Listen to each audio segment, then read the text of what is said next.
Prince Harry and Meghan Markle's American dream is apparently officially over. Yes, oh yes, the couple. For years, Diana's brother remained a distant figure in Harry and Meghan's royal conflict, connected by blood but separated by silence. Then, without warning, he reportedly spoke about Meghan, and what he revealed threatened to reopen wounds the palace had spent decades trying to seal. Charles Spencer was never just another voice circling the royal scandal. He carried something far more powerful than a title or a platform. He carried Diana's blood, her memories, and the private knowledge of fears she had once shared before her life became a global tragedy. That was why his entry into the Meghan controversy felt so dangerous. A royal expert could be dismissed. A former aide could be challenged. But Diana's brother could not speak without forcing the entire family to listen. For years, different sides had quietly fought over who had the right to define Diana's legacy. The monarchy preserved her memory through carefully controlled ceremonies. William appeared to honor her through duty, restraint, and loyalty to the institution she once struggled to survive. Harry took another path. He carried her pain openly, linking his mother's fate to his determination to protect Meghan from what he believed was the same machinery of pressure and isolation. Spencer had reportedly watched Meghan's arrival with curiosity, caution, and an uneasy sense of recognition.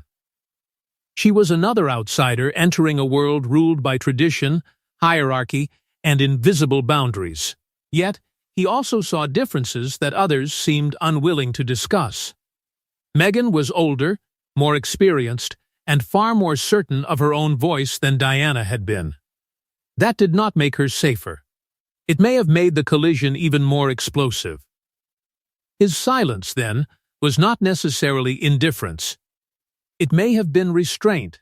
Spencer understood how quickly Diana's memory could be turned into a weapon, and he had no desire to become another figure used by either the Sussexes or the palace. But silence could only hold for so long. When he finally spoke, his alleged words offered neither the approval Harry may have expected nor the rejection Meghan's critics wanted. Instead, they carried a darker warning. Diana's story could not safely be used as a map for Meghan's life. The pain might echo, but the people, choices, and consequences were not the same. For Harry, that distinction may have felt like betrayal. He had reportedly viewed his uncle as someone who would understand why every hostile headline felt like history repeating itself. The palace feared the same intervention for a different reason. If Spencer supported Harry's version, old questions about Diana's treatment could return with devastating force. Yet the most powerful part of his message may never have been intended for the public. It may have been the warning he tried to give Harry privately, before grief, anger, and loyalty hardened into a royal separation no one could reverse. To understand why Diana's brother would speak with such caution, the story must return to the moment Meghan first entered Harry's life, and to the warning signs the Spencer family allegedly noticed before the palace did. Long before the wedding, the balcony appearances, and the accusations that shook the monarchy, Harry reportedly introduced Meghan to members of Diana's family. He hoped they would recognize his mother's spirit in her. But instead of instant approval, the meeting allegedly produced an uncomfortable silence Harry never forgot. For Harry, this was far more than a family introduction. He needed the Spencers to see what he believed he had already discovered. Diana's compassion in Meghan's concern for others, her independence in Meghan's refusal to be controlled, and her vulnerability beneath the confidence she showed the world. Their approval would mean that his instincts were right. More importantly, it would mean he was not repeating the past blindly. He may have entered that meeting expecting recognition, not examination. Meghan was not simply the woman he loved or the person he hoped to marry. In Harry's mind, she had become a second chance, a chance to protect someone before the pressure became unbearable, before the institution closed around her, and before another woman he loved was left feeling alone inside royal life. Charles Spencer allegedly listened with great care. He heard Meghan speak about ambition, public service, and the kind of role she hoped to build. He observed her certainty, her intelligence, and her belief that she could enter the monarchy without surrendering the identity she had created before Harry. Yet, instead of immediate enthusiasm, there was hesitation. The Spencers reportedly understood why Harry saw echoes of Diana, but they did not instantly accept the comparison. Diana had entered royal life young, unprepared, and almost unaware of the emotional machinery operating behind palace doors. Meghan arrived as an accomplished adult with a public voice, firm expectations, and the confidence to challenge ideas she considered outdated. That difference mattered. Spencer's concern was allegedly not that Meghan was too weak for royal life. It was that both Meghan and Harry seemed to underestimate how quickly strength could become confrontation inside an institution built on obedience, patience, and controlled silence.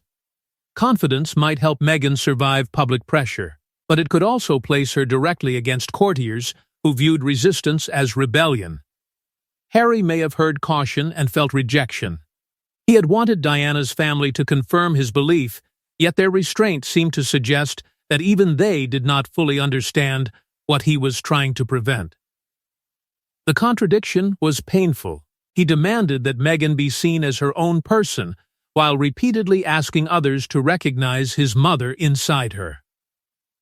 Private doubts allegedly deepened around the speed of the relationship, and whether Harry's unresolved grief was shaping decisions with enormous consequences. The Spencers did not necessarily dislike Meghan. Their fear was more complicated. They worried Harry was rebuilding Diana's tragedy around a woman whose life, personality, and choices were profoundly different. Years later, Spencer's alleged comments would return to that uneasy encounter, suggesting the silence Harry remembered was not coldness. It was a warning no one yet knew how to express without hurting him. That fear became harder to ignore once Meghan entered the palace, because behind the royal welcome, another battle was already beginning, a battle over who controlled her identity, her influence, and her connection to Diana. The palace introduced Meghan as a modern royal bride, but the public saw something else. A woman walking into the same institution that had once consumed Diana. Every photograph, gesture, and disagreement revived the comparison until Diana's memory became both Meghan's strongest protection and her most dangerous burden. The comparisons began almost immediately. Meghan's clothing was examined for echoes of Diana. Her charity work was treated as evidence of the same rebellious compassion. Even her expressions, silences, and moments of discomfort were turned into clues that history was beginning again. What should have been Meghan's own royal journey slowly became a continuation of someone else's tragedy. Different sides used that comparison for different purposes.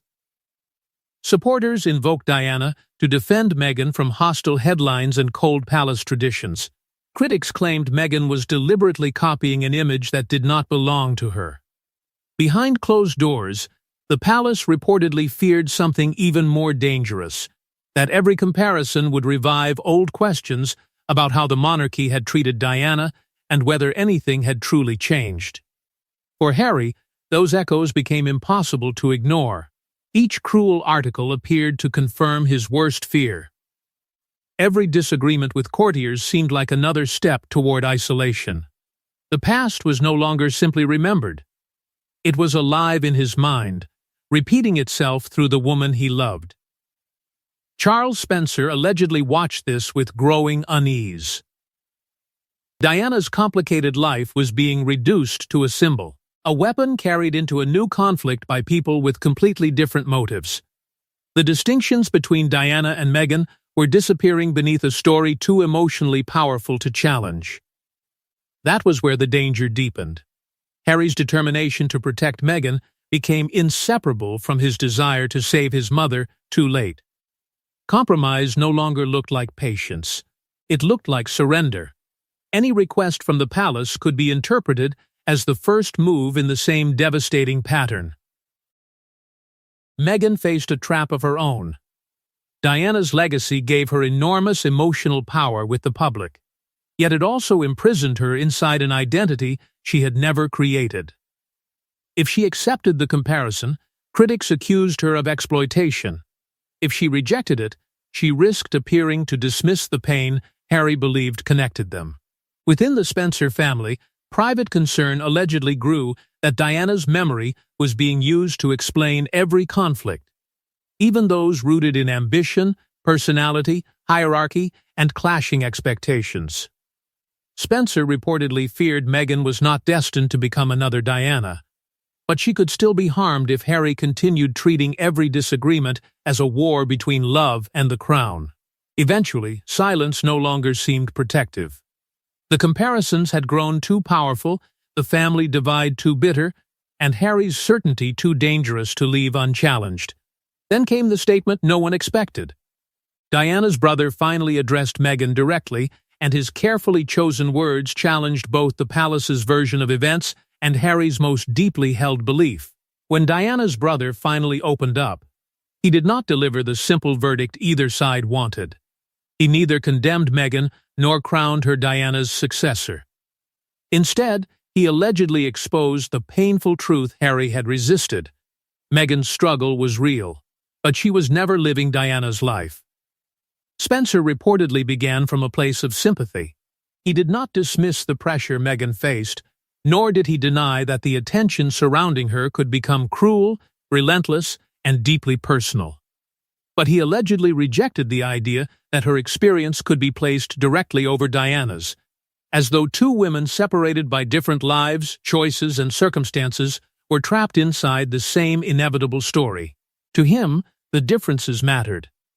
Meghan entered royal life as an independent adult with a career, a public identity, and the confidence to express what she wanted.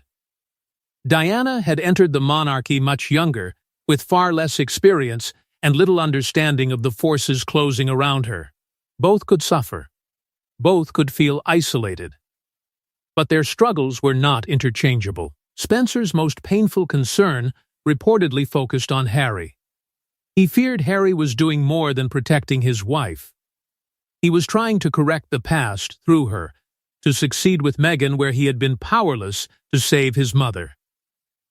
That mission placed an impossible burden on their marriage, because every disagreement could become a warning, every headline a threat, and every palace restriction proof that tragedy was returning. Yet Spencer allegedly did not spare the monarchy. He believed Meghan had been underestimated by courtiers who failed to understand her direct communication, her ambitions, and her resistance to rigid hierarchy. They treated her confidence as disobedience and expected tradition alone to silence her questions. But Meghan may also have underestimated the institution she entered. According to the alleged warning, she saw certain customs as barriers that could be challenged, while the palace viewed them as foundations that could not be moved without threatening the entire structure.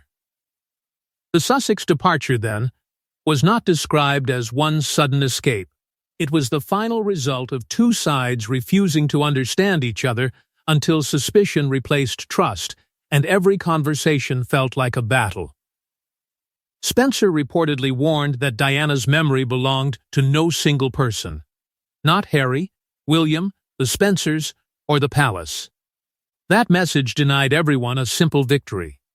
Meghan's critics could not claim he rejected her. Her supporters could not claim he confirmed that she was Diana reborn.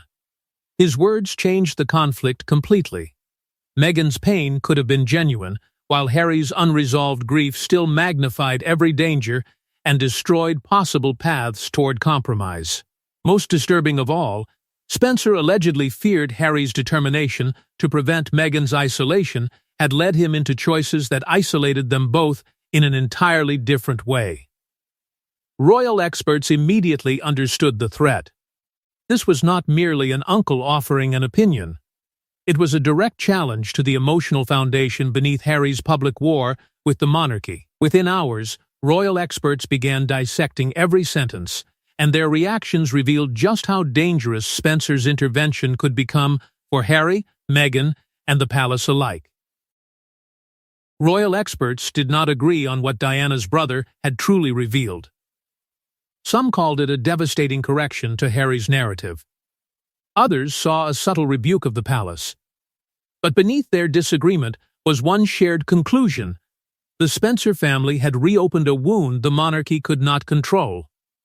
The first interpretation struck directly at Harry's public argument. If Meghan's experience was not a repetition of Diana's tragedy, then the emotional foundation beneath his royal departure suddenly looked less certain.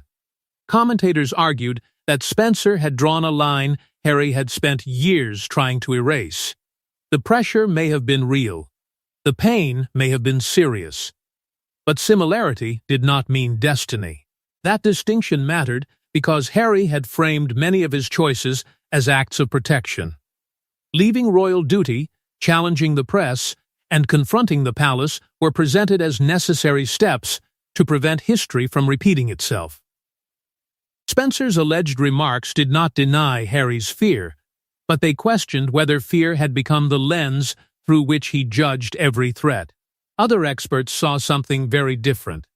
They focused on Spencer's sympathy for Meghan and his reported criticism of palace rigidity.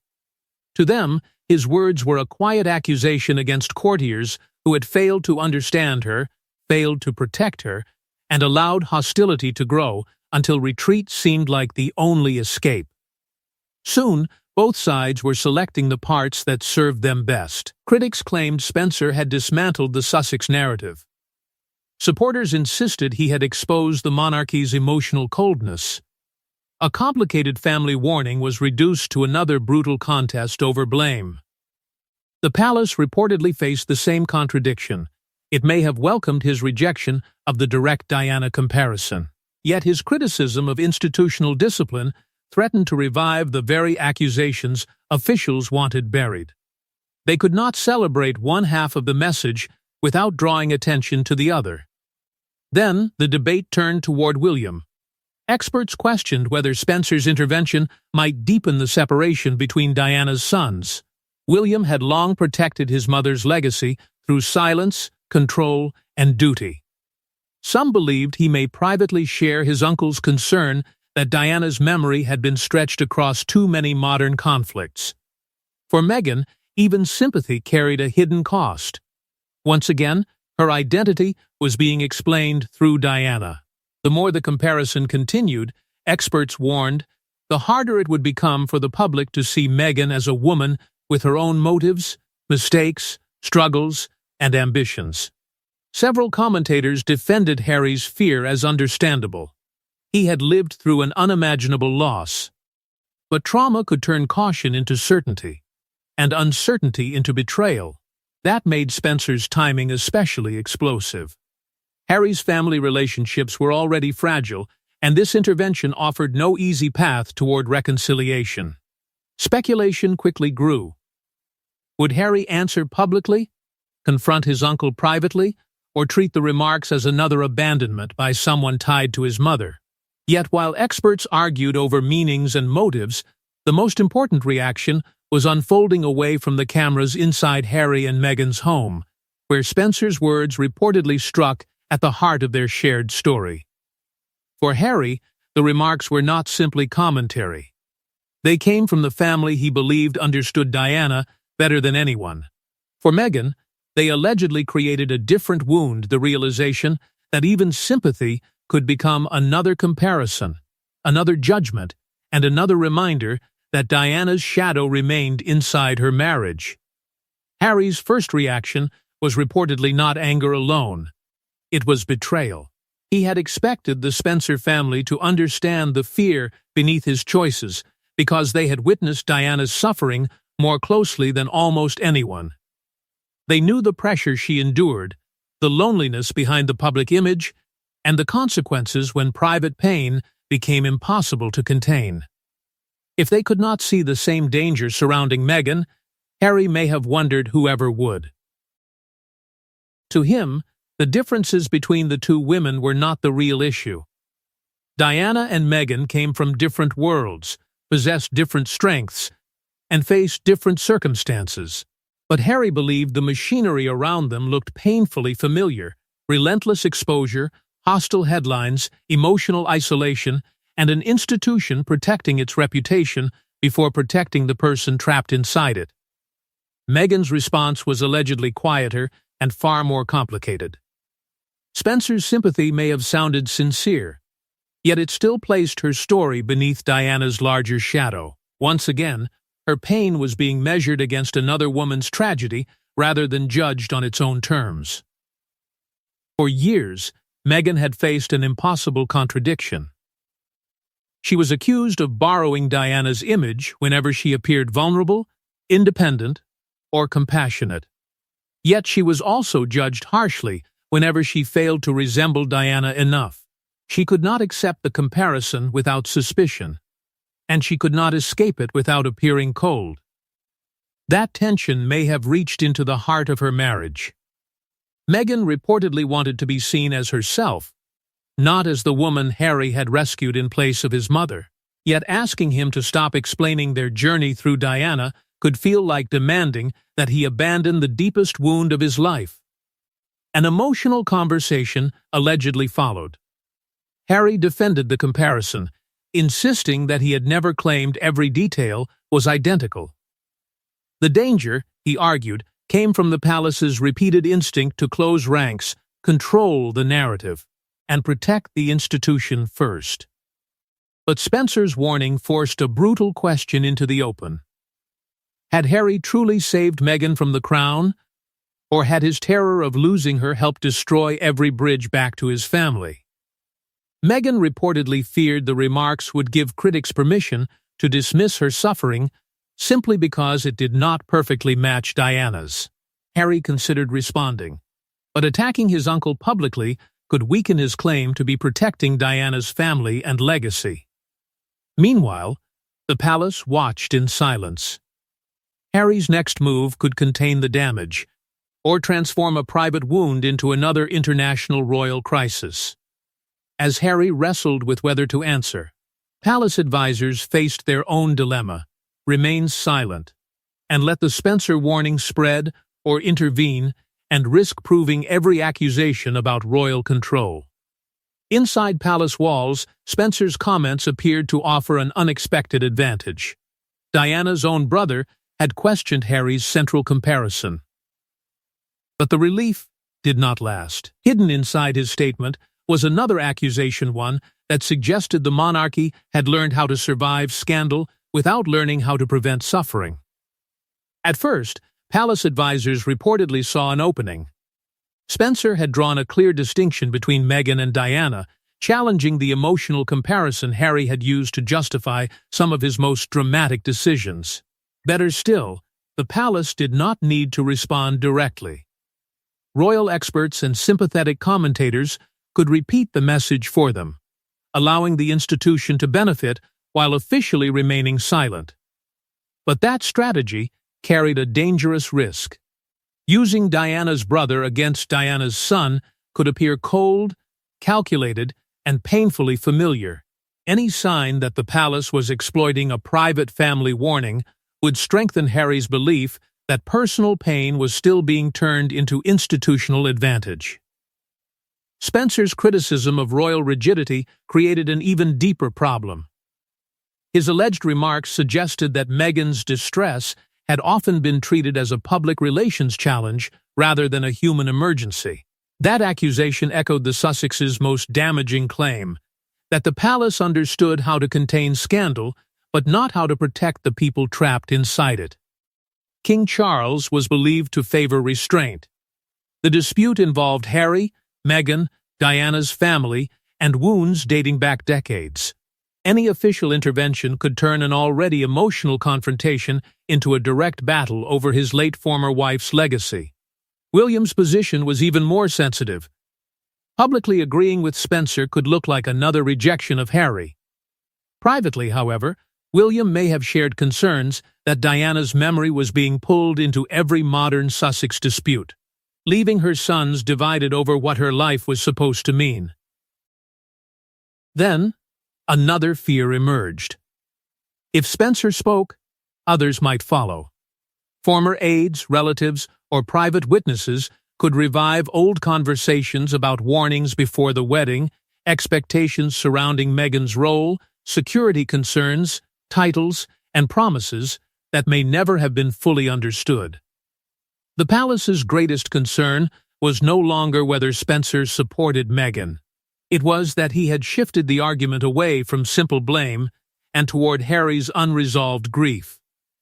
That was territory no press office could safely manage. Advisors reportedly questioned whether reconciliation was possible, while Harry continued to interpret royal boundaries through the emotional history of Diana. At the same time, an alleged private message from the Spencer side urged both camps not to twist the remarks into another weapon. Neither side could claim victory. Spencer had challenged Meghan's critics, the palace's failures, and Harry's certainty all at once. In doing so, he exposed a family tragedy too deep for strategy, silence, or carefully written statements to contain. With both sides deprived of a simple victory, the controversy moved toward its most painful conclusion, a reckoning over who Diana belongs to, what Meghan endured, and whether Harry can ever separate love from loss. The argument was never only about Meghan. It was about Diana, her memory, her suffering, and the two sons who inherited different versions of her pain. By speaking out, her brother allegedly forced the royal family to face the question it had avoided for years: who controls her legacy now? Spencer's remarks did not deny that Meghan may have suffered. They challenged something far more powerful: the belief that Diana's life should define every explanation of Meghan's experience. Similar pain did not make the stories identical, and shared pressure did not guarantee the same ending. Yet for Harry, separating those two journeys may have felt almost impossible. His identity had become deeply connected to a promise he made within himself: he would protect his wife where he believed the royal system had failed his mother. Every decision carried that purpose. Every confrontation became part of the same mission. Walking away from royal duty was not simply a rejection of palace life. To Harry, it may have been an act of rescue. William appeared to protect Diana differently. He chose stability, privacy, duty, and service. Where Harry spoke, William remained controlled. Where Harry challenged the institution, William worked within it. Both men believed they were honoring their mother, yet their opposing methods turned her memory into a dividing line between them. Caught between those two versions of Diana was Meghan. She had never chosen to become the symbol through which two brothers fought over grief, loyalty, and the past. Still, every judgment of her became connected to what Diana endured, what Harry feared, or what William refused to discuss publicly. That was the tragedy beneath the controversy. The palace, the Spencers, William, and Harry could all claim to be protecting Diana, while repeatedly using her memory to defend choices she could no longer explain, correct, or challenge. Charles Spencer's alleged purpose may never have been to declare Meghan innocent or guilty. It may have been to stop Diana's death from becoming a script everyone around Harry was forced to follow. His warning contained truths neither side wanted to hear. Meghan may have faced real mistreatment, and Harry's unresolved grief may still have magnified threats, hardened suspicion, and narrowed the path toward peace. Perhaps the comments could open a private conversation between uncle and nephew about wounds left untouched since Diana's death. But a darker possibility remained. Harry could see the intervention as proof that even his mother's family had chosen caution over loyalty, pushing him further from those who once connected him to her. The monarchy would survive another storm, as it had survived so many before. Yet survival was not healing.